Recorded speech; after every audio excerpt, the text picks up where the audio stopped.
Hello friends, welcome to my channel. आज हम लोग एक निबंध करेंगे जिसका विषय है रक्षाबंधन। हार्दिक मिलन भाव को प्रकट करने वाले त्योहारों में रक्षाबंधन का त्यौहार एक प्रमुख और आकर्षक त्यौहार है।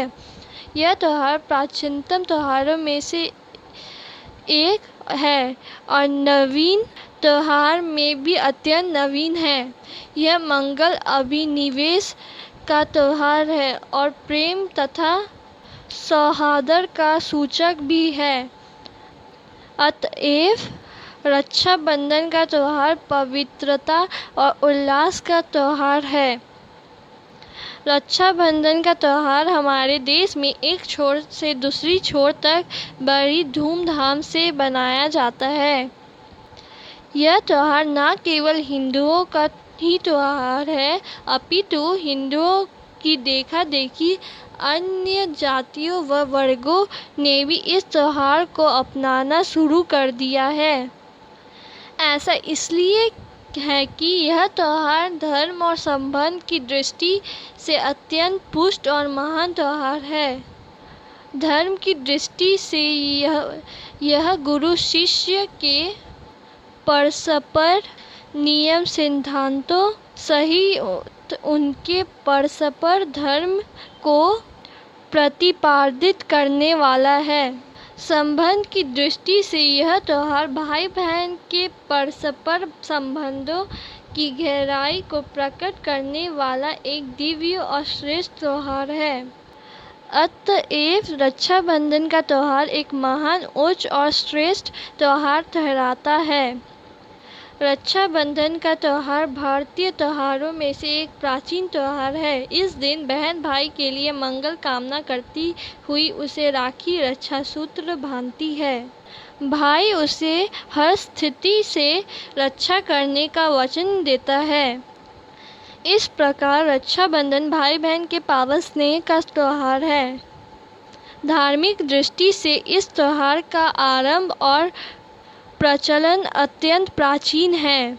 विष्णु पुराण के अनुसार भगवान विष्णु ने जब वामन अवतार लिया था तब उन्होंने सुप्रसिद्ध अभिमानी दानी राजा बलि से केवल 3 पग धरती दान में मांगी थी।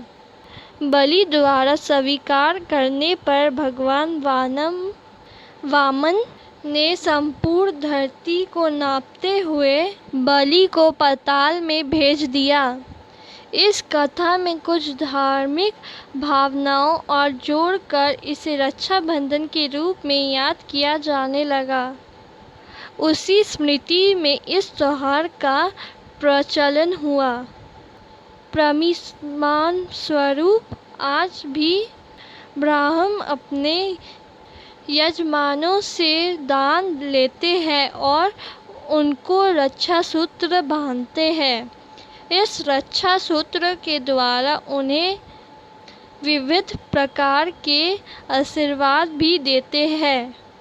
इसी पवित्र विचारधारा से प्रभावित होकर श्रद्धालु ब्राह्मणों की प्रतिष्ठा करते हैं और उन्हें भगवान के रूप में अपनी श्रद्धा भावना भेंट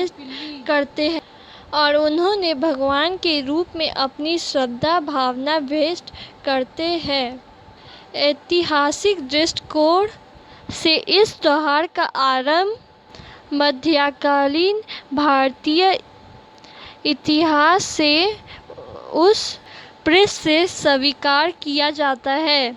यह मुगलकालीन शासनकाल से संबंधित है। इसके अनुसार जब गुजरात के शासक बहादुर शाह ने चित्तौड़ पर आक्रमण कर दिया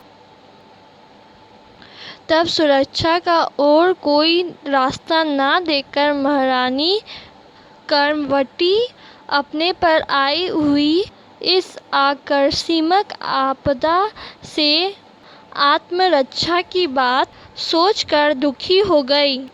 उसने और कोई उपाय न देखकर हुमायूं के पास रक्षाबंधन का सूत्र भेजा और अपनी सुरक्षा के लिए उसे भाई कहते हुए सादर प्रार्थना की। बादशाह हुमायूं इससे बहुत ही प्रभावित हुआ। इस प्रेम से भरे हुए रक्षा सूत्र को हृदय स्वीकार करते हुए वह चित्तौड़ की सुरक्षा के लिए बहुत बड़ी सेना लेकर बहन कमरवती के पास पहुंच गया। आज रक्षाबंधन का त्योहार समस्त भारत में बहुत खुशी और स्नेह भावना के साथ प्रति वर्षा ऋतु में श्रावण माह की पूर्णिमा को मनाया जाता है। इस दिन बहनें पवित्र भावनाओं के साथ अपने भाइयों को टीका लगाती है, उन्हें मिष्ठान खिलाती है। वह उनकी आरती उतार कर राखी सूत्र बांधती है। भाई यथाशक्ति उन्हें इसके उपलक्ष्य में कुछ न कुछ अवश्य भेंट करता है।